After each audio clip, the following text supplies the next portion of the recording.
एक प्यारा सा कमेंट हमारे यूट्यूब चैनल के ऊपर आया था जिसमें हमसे ये पूछा गया था कि सर हमें बैक्टीरियल इन्फेक्शन और फंगल इन्फेक्शन के बीच में डिफरेंस का नहीं पता चल पा रहा, इनके बीच में क्या अंतर होता है। आज की वीडियो में हम क्लैरिफाई कर देंगे।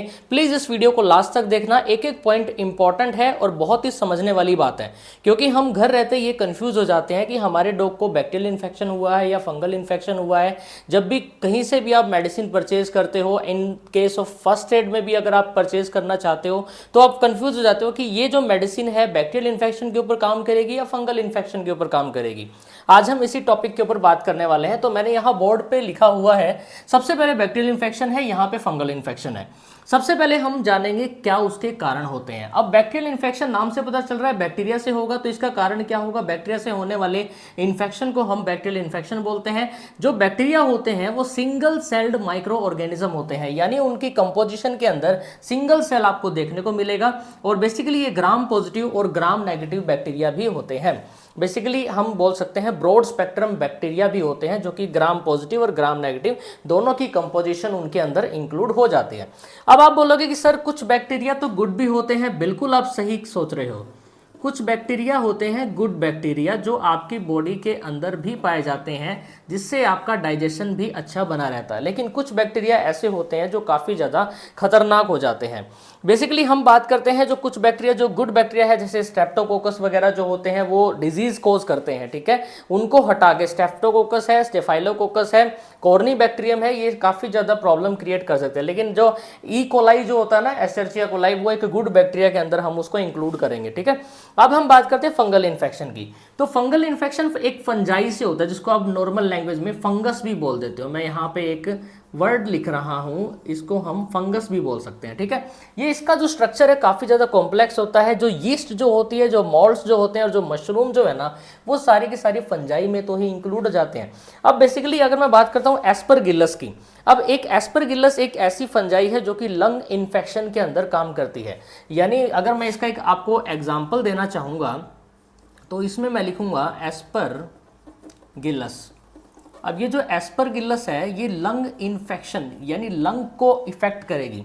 अब एक कैंडिडा करके भी आती है। कैंडिडा बेसिकली एक यीस्ट इन्फेक्शन होता है।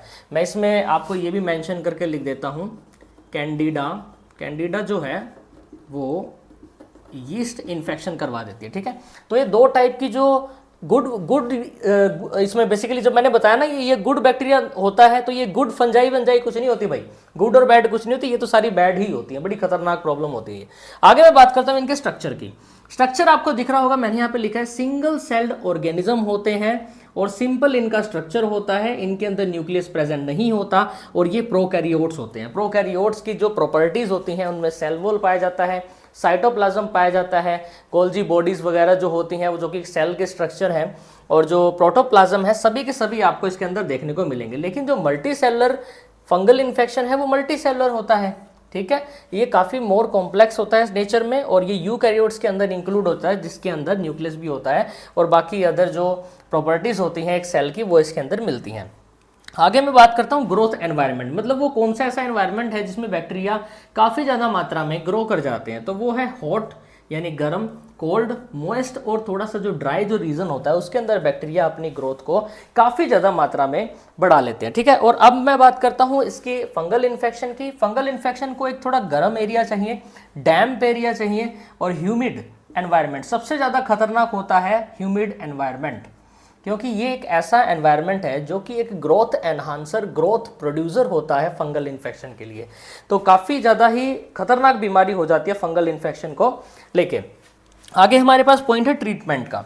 अब जब भी बैक्टीरियल इन्फेक्शन होता है तो उसको एंटीबायोटिक्स दी जाती है, आपका कोई भी एनिमल हो। लेकिन जब फंगल इन्फेक्शन होता है तो फंगल इन्फेक्शन के लिए हमको एंटी फंगल मेडिसिन देनी चाहिए।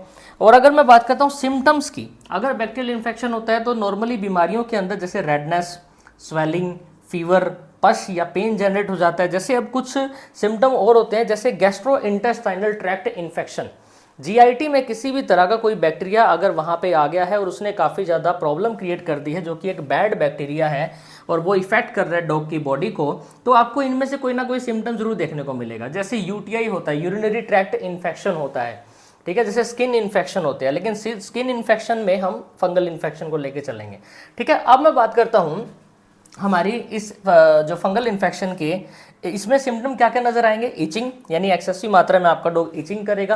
रैशेज हो सकते हैं, डिस्कलरेशन आ सकती है, यानी उस पार्ट पे डिस्कलर्ड हो गया है, कलर बिल्कुल ही खत्म हो गया है। स्केली, काफ़ी ज़्यादा आपको स्किन इसमें देखने को मिलेगी। अब मैं बात करता हूँ इसके ट्रांसमिशन की। अब हमें ये पता होना चाहिए कि ये भाई फैलता कैसे है। देखो गाइस, बैक्टीरियल इन्फेक्शन जो होता है, बैक्टीरियल इन्फेक्शन एक टाइम तक जाके रुक सकता है, वो फैलेगा नॉर्मली, जो मैंने आपको बताया कि हॉट, कोल्ड, मॉइस्ट या ड्राई से। अब इस ये क्या होता है, ये एक नॉर्मल टाइप से हमें जैसे जो हमारे एयरबोर्न के अंदर, बेसिकली एयर के अंदर कुछ ड्रॉपलेट्स पाई जाती हैं, उनके थ्रू ये फैल जाता है। और साथ में ये डायरेक्ट कॉन्टैक्ट से भी फैलेगा, कंटेमिनेटेड फूड या वाटर से भी फैल सकता है।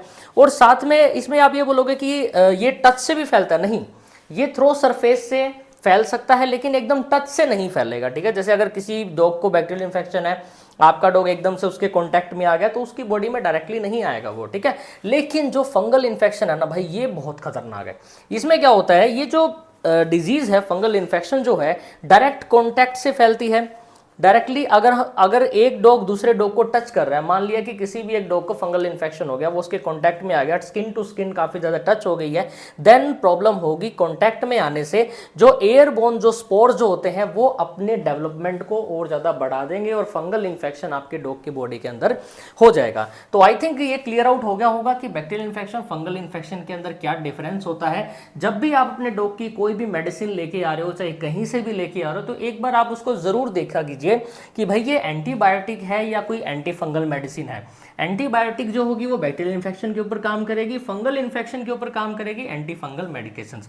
तो होप सो गाइस, आज की जो इन्फॉर्मेशन हमने आपके तक प्रोवाइड की है वो आपको समझ में भी आ गई होगी, लेकिन फिर भी आपके डाउट्स रह जाते हैं क्योंकि ये डीपली नहीं बताया है मैंने। अगर मैं इसको डीपली बताना स्टार्ट कर दूंगा तो वीडियो बहुत ज़्यादा लंबी हो जाएगी, ठीक है। तो ये नॉर्मली मैंने ऊपर ऊपर से आपको क्लियर आउट कर दिया है, लेकिन फिर भी माइंड के अंदर डाउट आता है, कोई समस्या आती है, तो कमेंट सेक्शन आपके लिए खुला है, प्लीज़ कमेंट कीजिए और हम आपका रिप्लाई जरूर करेंगे। और आपको ऐसा लगता है कि आपको इस टॉपिक के ऊपर वीडियो चाहिए, तो हम जरूर आपके सामने पेश करेंगे। Thank you so much. जय हिंद।